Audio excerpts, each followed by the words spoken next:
Welcome, everyone, to the Real Whovians cast. I am your host, Matrix Lord 212, and I'm with Scott. What's up, Scott? Hello, all. What's up, Vaughn? What's up? Okay, so this article came out, which we kind of already known and reported already, even though they're reporting it like years later. Let me tell you why he left Doctor Who. Yeah, let me explain to you why we reported it years ago, and that being that he wasn't treated right after he left. Yeah. Where they created all this fake stuff that he hated Doctor Who, Chris Eccleston, that he don't like Doctor Who. Oh my God, lucky we get him aboard. They bashed the crap out of him. Then they have an opportunity to get him in the 50th after they bashed the crap out of him. And then they don't tell him that they want him to be the one to push the button because basically he was like signed. Okay? When he found out what kind of double cross that was, he said no, forget it. No. Yeah, like a Bret Hart double cross. You know, he's like, oh, hell no, I'm out. And then they had to get John Hurt, right? Yeah.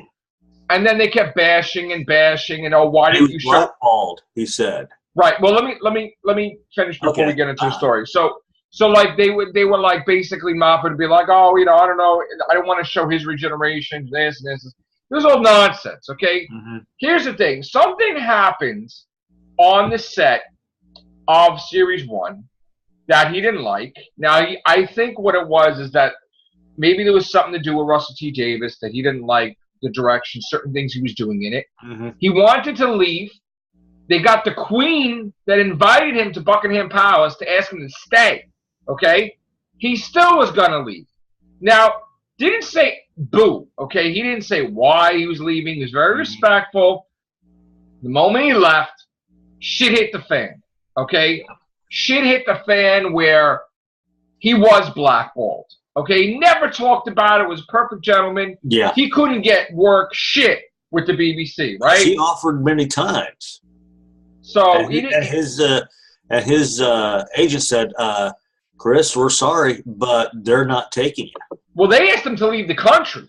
Yeah, they said they're so pissed, and where are they going to do some shit? Yeah, he fled the country. I didn't even realize it was that bad. But this is what I'm saying, the dark side of Doctor Who with the BBC. You don't understand, like, again, you'll never understand what really goes on behind the scenes from the 10 out of 10 club, because they'll be like, it's sunny out, it's shining, the flowers are in bloom, and it could be a hurricane outside and thunderstorms and snow and blizzards, and they're like, oh, it's perfect sun out. You're never going to get that story from them. Of course, they will report it because they have nothing else on the news to talk about, but they'll never say it when it happens, okay? So this article, I don't even read it yet. I mean, I just was talking about from skimming through what I've read of it. Right now they said to him that he was told by his agent that BBC regime is against you. You're going to have to get out of the country and wait for regime change. I mean, that damn ridiculous, okay? He was invited to come back, but again, he did not reveal.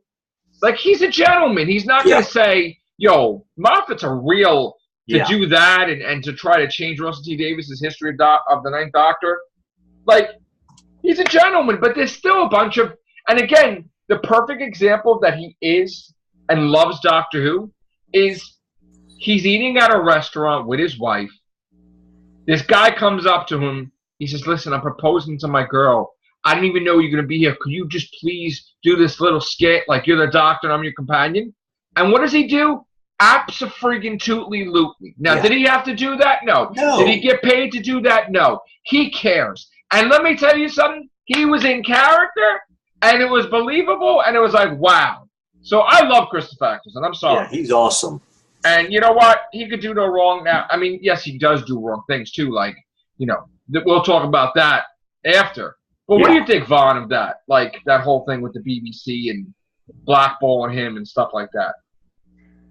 Well, they are wrong. They're a bunch of idiots over there, so I wouldn't put them past them to do anything like that. If somebody's really, as we saw with Capaldi, if they really are against the ways of what they're doing, which is bullshit, they'll try to blacklist people. And unfortunately, Eccleston was probably threatened with blacklist, which I think personally, I loved him in The Leftovers. It gave me an opportunity to see him in one of our shows over here. So, yeah. But I got to tell you, I like, don't agree with what BBC do. No. But they're two-faced. they're a bunch of and idiots. even Moffat's part of that equation too. I mean, he, when the 50th, all the dirty things he was going to do, he didn't have no, he even said it. People were mad at him. He didn't bring the classic doctors back. He didn't bring Susan back. He didn't do this back. Then he's a hypocrite because he says, I'm not bringing Doctor Who's back yet. I'm bringing Tom Baker back. It's like craziness. So, and he brought Peter Davison back that time for the thing with David Tennant. So, look, here's the thing. Peter Capaldi was going to get blacklisted too. Okay, but he was very nice about it, where he was being so nice with them that they didn't do that with him because they wanted him out. And he really didn't want to go. And then he said, you know what, finally I'm going. But he did it before they said him to make an announcement because he's pissed off. He's like, yeah, fuck it. I don't care what your plans are. Yeah. But he's still a gentleman about it. Yeah. Yeah. So they're not going to blackball him because the spotlight's on them now with all this controversy with the female symbol and everything. So there is a dark side, people, of the BBC. Yep. And there's egos involved. And let me tell you something. The egos involved with the BBC is more powerful than... Look back towards the Sixth Doctor as well. Colin Baker was so pissed off on how they treated him. He did not come back for the regeneration. So Sylvester McCoy had to don the wig. But Baker's outfit with a wig.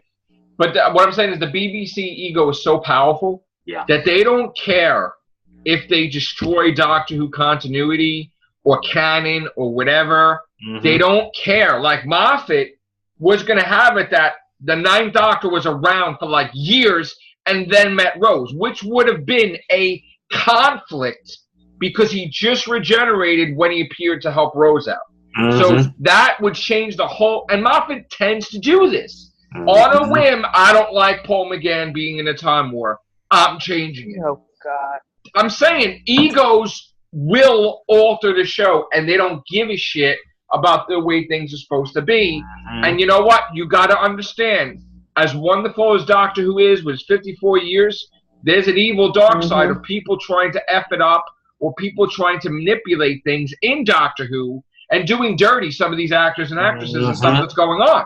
You got to know that. And listen, I want it to be sunny all the time too, but you got to report that and you got to acknowledge it when it happens and not wait like 5-10 years to report it.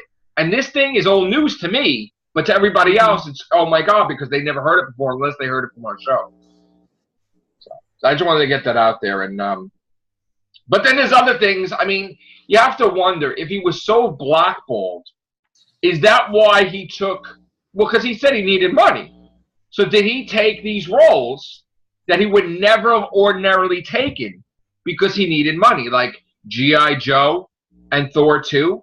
Was he that much damaged financially to take roles that he really want to do? And then, of course, you see it in the performance. I mean, it's not, I mean, he thinks he hated working at it, you know? I mean, I didn't think it was, his performance was that bad with it. But, I mean, he shouldn't have been in Thor 2. I mean, that's, you know, but anyway, I just want to say that if they're mad at you, oh shit, you don't even know, honestly. Somebody does, like say Jodie Whittaker did something to piss them off. Oh, jeez. They would regenerate her in a minute. Yes. And it wouldn't even have mattered. Like, I'm telling you, they would do it. They look at Colin Baker, what they did to him. So there's a dark side to these people, honestly. And it really is. It's terrible. It's sad. It's sad. We got a wonderful show like Doctor Who, but they screwed over Capaldi for age discrimination. So on one hand, it was. I mean, you can look at the jokes they made about it too. Yeah, they kept making ageist jokes, which I don't like ageist jokes on anybody because that's not the point of the show. For you to age discriminate and rip apart Capaldi's Doctor, but then all of a sudden you're positive about the women's symbol and the women in Doctor Who, that doesn't make any sense. It's one thing if you respected Capaldi's Doctor and then even respected to let him stay a little while longer, and then you do the woman thing, that's fine. Yeah. But you done dirty.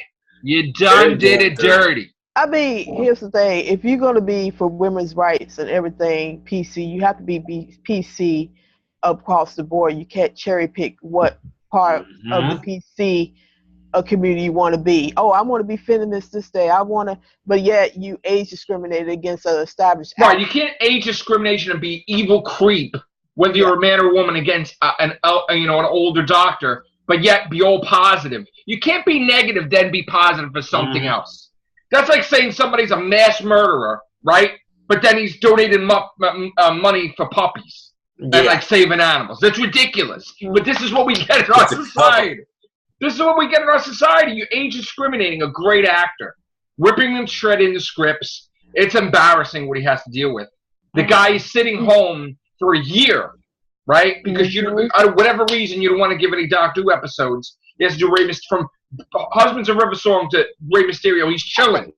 I mean, I think it was a BS move anyway, because a lot of actors who have that type of energy still maintain the work. They would have made something work for him, because if they was going to go the professor route, then they could have figured out something with him being behind desks most of the time and doing limited walking.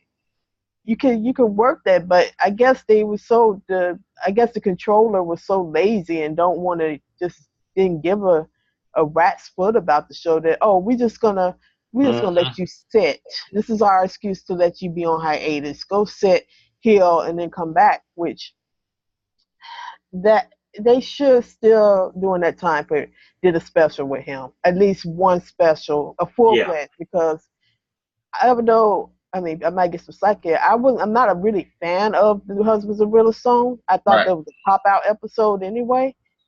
But it had a great moment in it, though. It did have a great moment, and I give it that, but, I mean, it's not the greatest thing to hit television, though. Right. I mean, they still should have did, like mini-sodes, or even, like, a special that, I'm torn with that, because you want to know why? I'm torn with that. You want to know why? Because it's not one of the greatest, but then it has the greatest freaking scene ever with River giving a speech about you don't love a mountain, expect you to. I'm telling you, that was like his best work ever.